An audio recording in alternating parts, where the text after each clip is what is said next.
गौतम बुद्ध के प्रेरक प्रसंग में आज पटाचारा।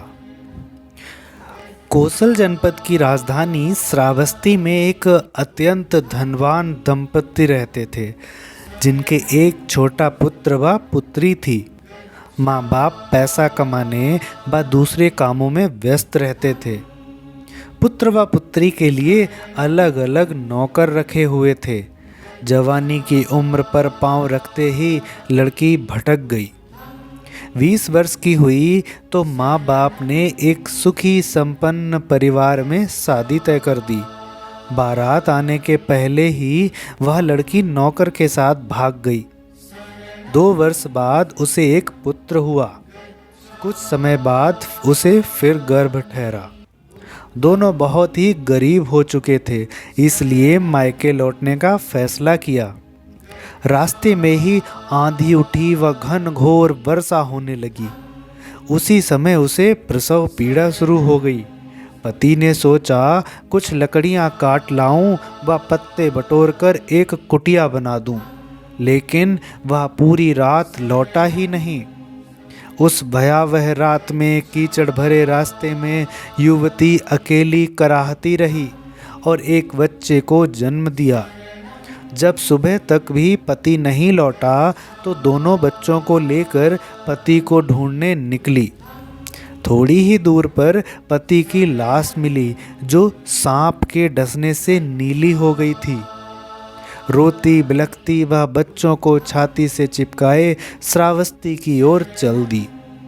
रास्ते में अचिरवती नदी पड़ती थी।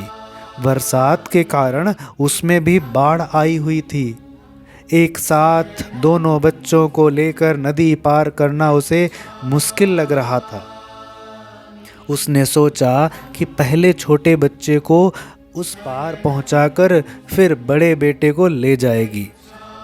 नन्हे बच्चे को कपड़े में लपेट नदी के उस पार एक झाड़ी के नीचे लिटाकर वह बड़े बच्चे को लेने चली। अभी वह नदी की मझधार में पहुंची ही थी कि देखा कि एक बहुत बड़ा गिद्ध नन्हे बच्चे पर झपट रहा है। वह नदी में खड़ी खड़ी बच्चे को बचाने के लिए शू शू करके दोनों हाथ हिलाने लगी, लेकिन गिद्ध पर इसका कोई असर नहीं हुआ और वह बच्चे को पंजे में दबोचकर उड़ गया। बड़े बच्चे ने माँ को आवाज़ निकालते और हाथ हिलाते देखा तो समझा माँ उसे बुला रही है और वह नदी में उतर गया। देखते ही देखते वह तेज बहाव में बह गया। उस बेचारी के दुख का कोई ठिकाना नहीं रहा। रोती बिलखती वह श्रावस्ती के शमशान घाट से गुजरी तो पता लगा कि रात के तेज आंधी तूफान व बारिश में उसके पिता का 7 मंजिला महल गिर गया और परिवार के सभी सदस्य उसमें दबकर मर गए। शमशान में उन्हीं की लाशें जलाई जा रही थीं। अब संसार में उसका कोई नहीं रह गया था। दुख के मारे वह अपना होश गंवा बैठी और वहीं पछाड़ खाकर गिर पड़ी। मन इतना विक्षिप्त हुआ कि वह पागल हो गई। एक एक करके शरीर के सारे कपड़े फाड़कर निर्वस्त्र हो गई। पूर्ण नग्न वह इस श्रावस्ती की गलियों में सिर धुनती, छाती पीटती और रोती बिलखती। बच्चे पगली पगली कहकर उसके पीछे दौड़ते, उस पर पत्थर फेंकते। ऐसी ही अवस्था में एक दिन वह जेतवन विहार के पास से गुजरी, जहाँ भगवान गौतम बुद्ध एक बड़ी सभा को धम्म समझा रहे थे।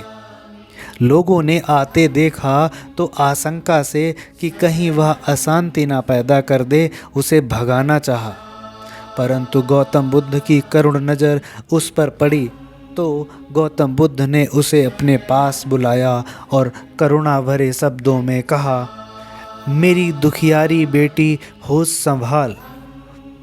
वाणी में अमृत भरा था। सुनते ही उस दुखियारी को जरा सा होश आया। उसका ध्यान अपने सर्वथा नग्न शरीर पर गया तो लाज के मारे सिकुड़ गई। वहीं उकड़ू बैठ गई। समीप खड़े किसी भाई ने उस पर अपनी चादर डाली। उसने तुरंत चादर ओढ़ ली। चादर ओढ़ी इस दुखियारी का नाम पटाचारा पड़ गया। पटाचारा ने गौतम बुद्ध से अपना हाल बताया। अपने दुखों को याद कर पटाचारा फिर फूट फूट कर रोने लगी। गौतम बुद्ध ने कहा, बेटी होश में आ। माता पिता भाई बंधु पति पुत्र शरण नहीं दे सकते। सही शरण तो अपना धारण किया हुआ धम्म ही देगा। समझदार को चाहिए कि इस असीम दुखमय भवसागर की सच्चाई को समझकर शीघ्र से शीघ्र मुक्ति का मार्ग खोजे, सदा के लिए दुख विमुक्त हो जाए। भगवान गौतम बुद्ध की वाणी सुनते सुनते उस दुखियारी का चित्त एकाग्र हुआ। थोड़ी देर के लिए स्वमुखी हुआ, अंतर्मुखी हुआ। शरीर के अणु अणु में उदय व्यय की प्रत्यक्ष अनुभूति हुई। वहीं बैठे बैठे पटाचारा ने निर्वाण अवस्था का साक्षात्कार किया। श्रोतापन्न हुई। उसने भगवान गौतम बुद्ध से प्रव्रज्या की याचना की।